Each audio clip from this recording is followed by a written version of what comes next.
Good morning, ladies and gentlemen. This is the Leafs Convo podcast for Vanguard Northeast Realty in Scarborough, VanguardNE.ca. It is April 7th, 2019.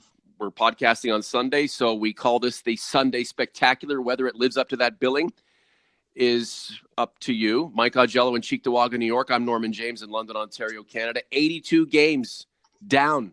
The regular season schedule is complete. The Maple Leafs, a 6-5 shootout loser to the Canadiens in Montreal. 100 points on the season, though, and it's time to go to Boston and play in the Stanley Cup playoffs. Round one is just around the corner. Michael, good morning. Your thoughts on 82 games gone by? Good morning, Norman. Well, over the last few weeks, we were just looking for this day to arrive just to get to the next point, which is the first round series. I mean, there really wasn't much consequence other than after the clinching of the playoff spot against the Islanders last week. And, you know, you can tell that from the, I think, lack of energy that I saw at times over the last three games. The Leafs lose three in a row going into the playoffs, but I don't think anybody's interpreting that as anything more than just the games weren't consequential, and they were more concerned about, you know, getting certain players rest and getting certain players back in the lineup. But 100 points, it's less than both of us and a lot of prognosticators thought it was going to be. And I think that was because of, you know, some injuries to Austin Matthews. And I think, you know, the things that we've talked about ad nauseum on this podcast, you know, the defensive problems, the sort of cohesiveness problems, and the goaltending problems, struggles with Frederik Andersen in the last month, and the backup goaltending of Garrett Sparks losing points, bleeding points. So, I mean, you can look at going into the playoffs as a new beginning. And I'm sure a lot of Leaf fans are hoping that it will be a new beginning. But I think you have to learn the lessons of the 82-game schedule and see that this team, they're definitely the underdog against the Bruins because the Bruins are one of the better teams in the league. The Leafs are one of the better teams in the league. But I just think right now the Bruins are going into the playoffs in a much more positive direction. Put your pom-poms down if you think the Leafs are the favorite going into this series. You know that's not the case. Face reality. Can they beat the Bruins in the first round of the Stanley Cup playoffs? Absolutely. Will they? That remains to be seen. Michael, it was a shot extravaganza in Montreal in Game 82. Both teams just lighting up the opposing goaltender. Are you okay with what you saw from Frederik Andersen, or is there any worry or any concern that he was shellacked too much, or he just was tuned out, or maybe he needed a lot of rubber coming his way just to be prepared for what's to come in a couple of days here? Well, I mean, apparently, according to the story, according to the Leafs, is that Andersen decided he wanted to play the last two games. I would be a little surprised that Babcock wouldn't say after two periods and after Andrew Shaw almost did a Chris Kreider on him, running into him in the second period, that they didn't put Michael Hutchinson in and say, okay, Freddie, you got your warm up for the playoffs. You got to see a lot of pucks. Now let's keep things, let's keep things safe here. Let's put you in bubble wrap until Thursday. Because honestly, if Andersen is not 100% and if he's not playing well, then I really don't think they have a lot of a great chance against the Bruins. But, that being said, I mean, yes, that game did not have a lot of physicality. It did not have a lot of hitting, a lot of checking. It was wide open. I think the Leafs did that on purpose because they don't, I think they were playing sort of, okay, let's play fast and loose.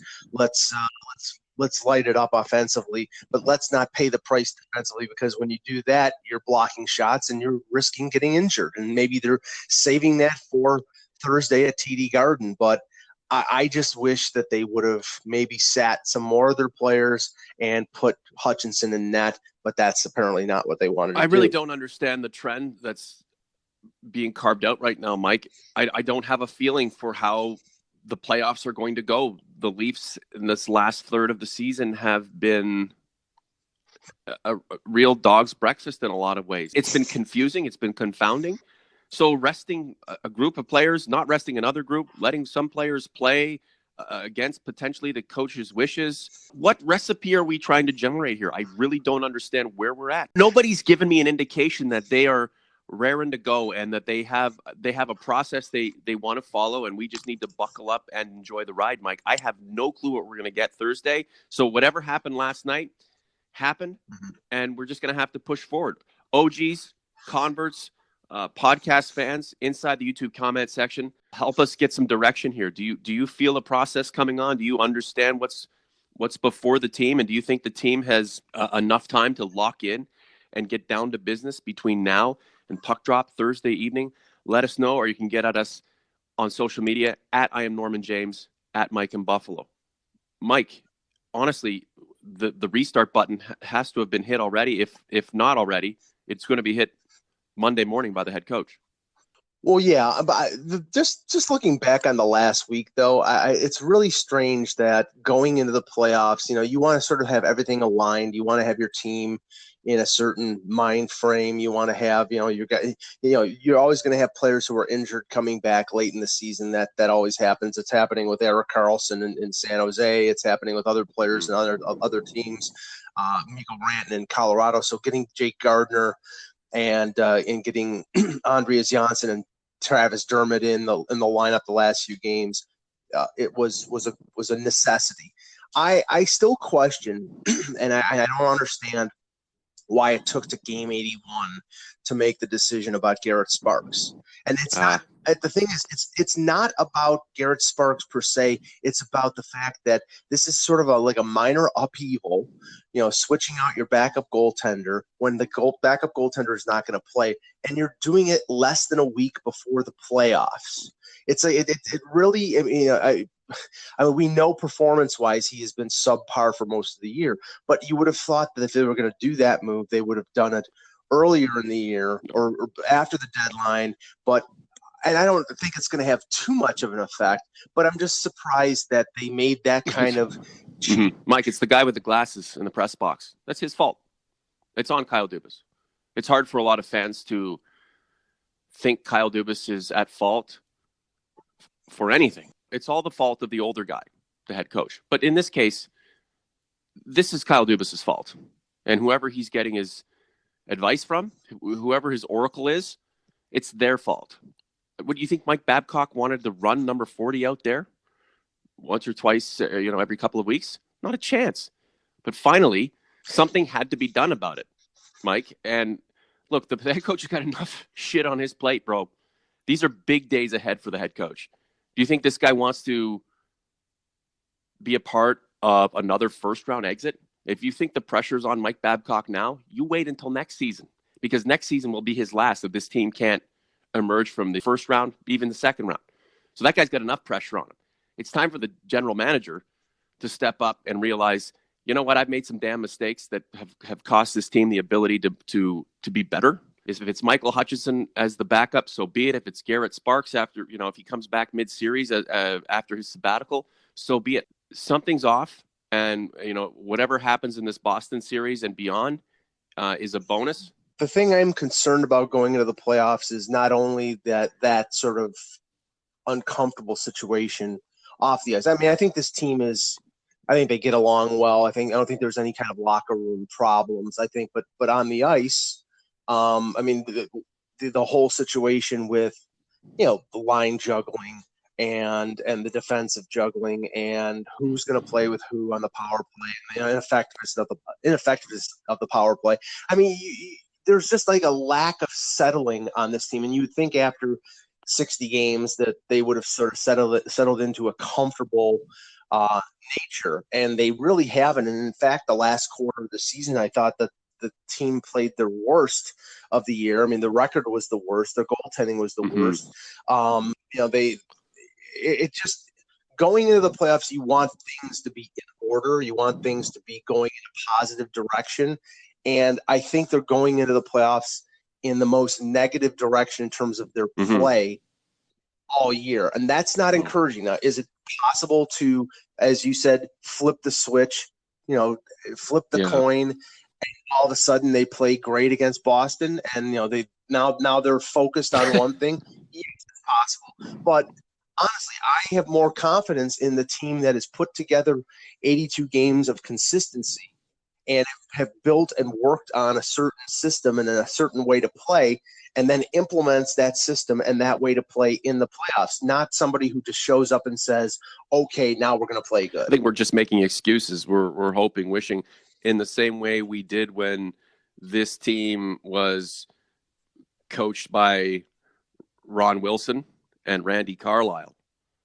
They showed flashes of great things, not greatness, but great things, and then fell off and then kind of clawed their way back up to a point where they might be able to make the playoffs or do something of value, and sort of leading fans along, dragging fans along, stringing fans along. And that's where we are right now. We shouldn't be there.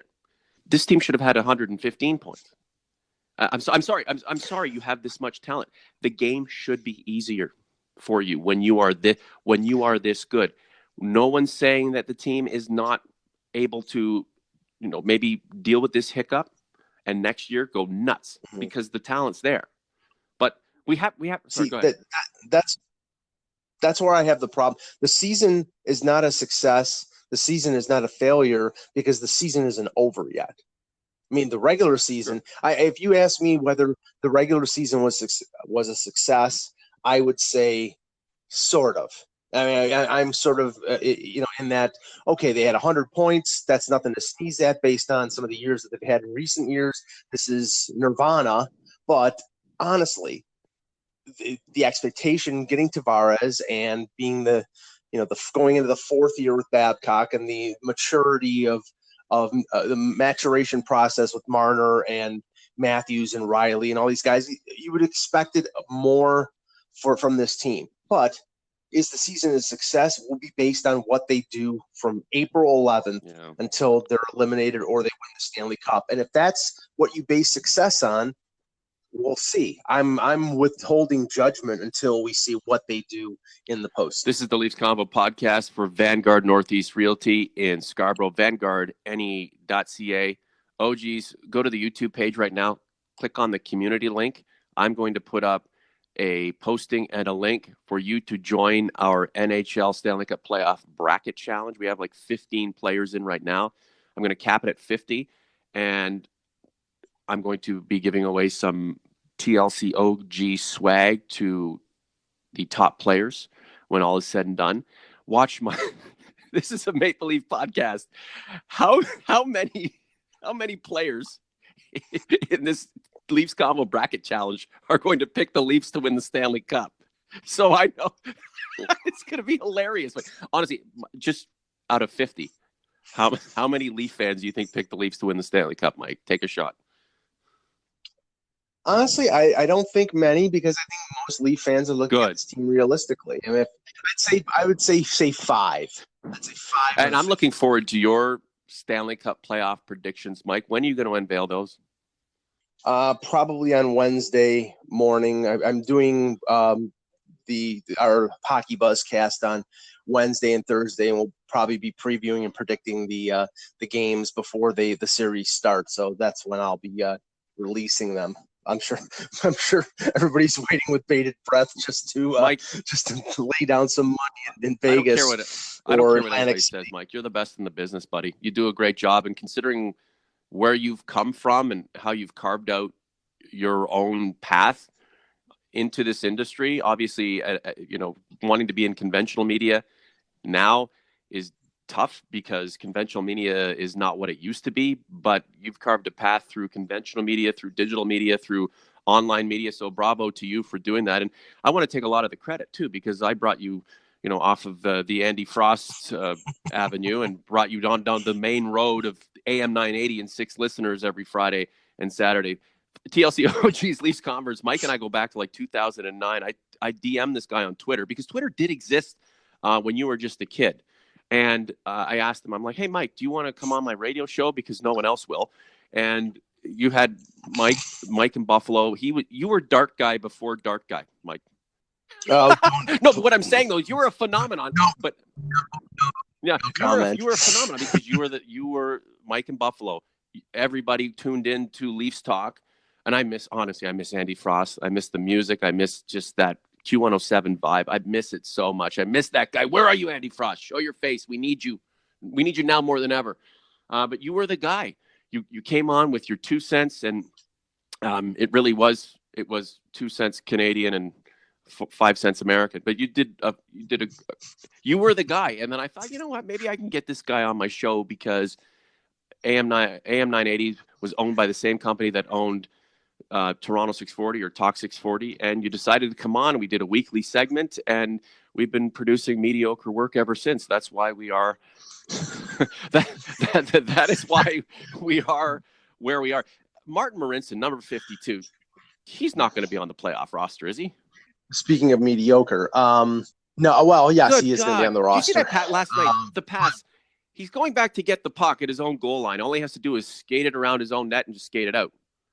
And he's got Mitch Marner trailing him just to provide him some cover. What does he do? Marincin passes it to Marner. It's like a flash pass, a sudden pass, a surprise pass. Marner's covered. And Marner almost loses the puck. And Freddie Andersen almost has to make a save that he had no business even having to attempt to make. It's plays. Try that against Boston. You're down 1-0 instantly. It's not professional hockey. It's not even the kind of hockey I watch at the Bostwick Y with 11-year-olds playing. That was just the most ridiculous. Skate the puck out yourself. There's nobody on you. No, I'm just gonna, a backhand pass to Mitch Marner who's not expecting it, and he almost has the puck taken away from him. It was frightening. Well, the question is, I mean, he's going to be on the roster. The question is, will he be in the lineup? And that may depend on. Well, I mean, one of the things that's been sort of whispered over the last week is, and I know that Babcock was thinking about doing it at the end of the regular season because he mentioned it in the post game on Tuesday, was go with 7 defensemen, and that was mostly tied to Jake Gardiner's the concerns about his back and whether he'd be able to be a full-time player or they would have to sort of baby him through a game. And they played him 2 games. They played him significant minutes, so I think they're going to risk it at least in game 1. But there's a possibility they go with 7 defensemen down the line, using Kadri, Tavares, and Matthews more up the middle, sitting Gauthier, and going with the 7th defenseman. But the question is whether Babcock will play the right 7th defenseman. Martin Marincin should not be on the ice 1 minute in the playoffs. He's that bad of a defenseman. It should be Kelly Rosen, I think, showed some decent mobility, some good. And if they have to go with somebody other than Gardiner, or if they have to spell Gardiner, it would be better to have a mobile defenseman like Rosen rather than an incompetent defenseman like Marincin. But Babcock likes his defensive guys, and he seems to think that Marincin at least is an above-average penalty killer because of his. You're only going to beat Boston by being mobile on the blue line. And I would say if you have to play a defenseman, or if Gardiner goes down, you do not play Marincin, you play Rosen. But do I think Babcock will play Rosen over Marincin? Well, he should. Mike Babcock's going to have to think about self-preservation at some point, right? And Kyle Dubas is still finding his way. Marincin, Sparks, Nylander, those are Dubas guys. Collectively, what have they done for the general manager? Kyle Dubas is a smart cat. He understands what's happening. He understands he's still learning. And I think they were a little bit naive to believe that numbers representing a player on a spreadsheet would automatically translate to success in real time and real action on NHL ice. I think the Leafs are going to be dumped in the first round. Converts, OGs, people who travel through this site and call me an idiot because I'm telling the truth and you just don't like the way I present it. Guys, what else do you want me to say? We have not been given an indication that the Leafs are just revving their engines and ready to truck Boston and move on through round 2 and 3 and go win a Stanley Cup. If they do, I don't have to eat crow. I will go completely bananas and celebrate with everybody, and maybe we can be friends for 2 seconds. But I'm just telling the truth and telling it like it is. One of the other things I'll tell you right now is the most important thing that'll come out of the season is learning and absorbing the reality that losing, especially when you're supposed to be winning, effing sucks. And I hope no matter when the season ends, it hurts like hell for these guys, because that'll be motivation to get back out there in September and reclaim what's supposed to be theirs. Being dominant in this league and working their way as soon as possible to winning a Stanley Cup. Mike, we should probably wrap up here in just a few minutes. Wanted to let the OGs know that we have some really cool interviews coming up as we lead up to Thursday in Game 1 between the Leafs and Bruins, Stanley Cup Playoffs 2019. I have Q107's John Derringer coming on, as well as Leafs Nation Network host Scotty Willits.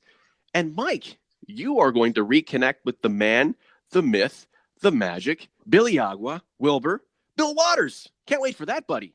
For those who have been listening, because he's making appearances on the TSN post game. He excuse me. He's been making appearances on the TSN post game, and he's not been shy about how the Leafs have been playing and about certain players that we've been critical of. So I'm sure we'll be able to draw out Billy for a good 15 to 20 minutes of preview information and some good comments. He's always good. Okay, Mike, name 3 big performers you're expecting to see for the Leafs doing great things no matter what happens against Boston. 3 players you think are going to step up and make this thing happen. Mitch Marner, because he did it last year against the same team, and I think he'll be able to do it again. Morgan Riley is probably going to end up playing 30 minutes a night. I would assume he's probably going. Him and Hainsey are going to be overloaded in terms of minutes. And if we're talking about them winning the series, it'll be Freddie Andersen. I mean, I'm hoping that, we see the Austin Matthews that we saw in the first playoff against Washington, because he was dominant last year. I don't know if it was the injury or if it was just an effective checking job by the Bruins, but he was not the guy that we have been used to seeing. And if he fights through and, the 1-2 punch with him and Tavares gives the Leafs a puncher's chance of beating the Bruins. I mean, that's tough to corral. The Bruins are, if you're looking at their game plan is how do we shut down Matthews and Tavares? And if they have no answer. 2 guys who are going to step up, I know, Nazem Kadri and Zach Hyman. Play with reckless abandon, be total dicks. Look, if the Leafs lose this series but go down with a massive fight, it's not like we'll be overly surprised, because neither of us are, we have to wait for your big predictions, Mike. I'm already coming out with it. I don't think the Leafs are going to win the Stanley or win the series. I hope they do. Please, I want a fanboy, but I don't think they're going to. Regardless, Nazem Kadri and Zach Hyman, 43 and 11, are going to go out there and play like incredible old school players, total dicks, pissing everybody off. And I think number 51 is going to have a decent little series. I don't know. I mean, he's not a physical force, but he's going to do some fun things. And he knows, I think, in his heart that this is his last rodeo with the Maple Leafs. And it's not about retribution or making amends for what happened last year. It was the guy had a lot on his plate. I mean, a lot was expected of him, and he made some mental blunders. But who doesn't? I think Jake Gardiner is going to have himself a good series from just being professional, being reliable, and I think he's going to produce some points from the blue line along the way. Mike, last word to you. Yeah, I mean, I will grant you the Kadri and the Hyman. Their play will be extremely important. But it just goes without saying. It's the most important player on the Leafs going into the playoffs is going to be 31. It's going to be the guy between the pipes.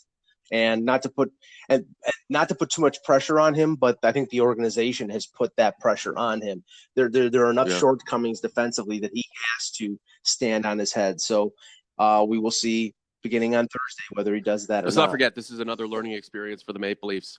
A learning experience for the players, learning that losing effing sucks, and they don't want to keep doing it, especially with this kind of talent in the stable.